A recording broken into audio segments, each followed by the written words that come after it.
ยะถานิยังปุตตังอายุสาเอกปุตตมนุรังเขเอวัมปิสัพพภูเตสุมานะสัมภาวะ Hello friends, this is Bante J. Welcome to Student of the Path podcast number 1. So as I stated in my introduction, I wanted to make the beginning of this podcast to be a sort of informational sessions that are going to be, or at least hopefully will be accessible to people who aren't Buddhists, who maybe people who are interested in learning about Buddhism, the basics of Buddhism, these kind of things. And with that being said, the first episode that I wanted to cover here, episode number 1, is what is Buddhism? I should be able to cover this all in 10 minutes, at least what I want to cover, or I might not. So this might be a part 1 and there might be a part 2. We'll find out. So the question, what is Buddhism? Because some people consider Buddhism is a religion. Some people don't want to consider Buddhism a religion, but they think it's a way of life. There's a lot of different ways that one can come across Buddhism and choose to identify it as.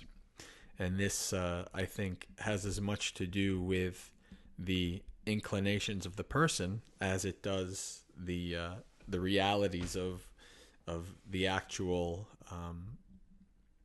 identity of what Buddhism is itself. And this is a very common question for new Buddhists. What is it? Is it a religion? Is it a spiritual path? Is it a way of life, etc.? And I think that has to do with how we define certain things, how we define what a religion is. And so if we want to decide, is Buddhism a religion? Well, we can go right to the dictionary. What is the meaning of religion? Dictionary.com. A set of beliefs concerning the cause, nature, and purpose of the universe. Now this is interesting because technically the Buddha doesn't much have anything to say about the universe. He has a lot to say about our experience and the state that we're stuck in, called samsara, but he doesn't really answer a lot of questions about the universe, quote unquote. Back to the definition, especially when considered as the creation of a superhuman agency or agencies. There is no creation myth in Buddhism either. As a matter of fact, the Buddha says that he went back and tried to find a beginning to samsara, and he couldn't. He says that the beginning of samsara cannot be discerned. Okay, the creation of a superhuman agency or agencies. Now this would be talking about gods. So people ask, well, is Buddhism theistic or atheistic? And that depends on if you're worried about a monotheistic or polytheistic, or the existence of possible other beings or not, right? Because there's no quote unquote creator God in Buddhism. However, there are many beings and many different ways of existence, such as the devas, who are traditionally, in English it's translated as deities, although I don't feel it quite matches, because it's not like there's 12 devas and they live up on Mount Olympus or anything like that, like you would find from like maybe Greek mythology or something like that. This is more along the lines of, there are possibly millions, billions of devas. Who knows? We don't know how many devas there are. And these are beings that live in a heavenly realm. And this is a type of being that any of us can become, right? There's all of the beings that are in a Buddhist cosmology are beings that are ways that you can have another existence, ways that you can be reborn. So according to Buddhism, in all of our pasts, we've been all of these different kinds of beings. So if you're using the definition of the superhuman agency or agencies, that can go one way or the other. There's no clear. There are definitely other beings, but there's no creator God. So you can go with that one way or the other. So usually involving devotional and ritual observances, there's many of those in Buddhism, and often containing a moral code governing the conduct of human affairs. Again, there's plenty of that in Buddhism as well. The second definition is a religion is a little bit less specific. It says a specific fundamental set of beliefs and practices generally agreed upon by a number of persons or sects. So with that, in the third definition, a body of persons adhering to a particular set of beliefs and practices.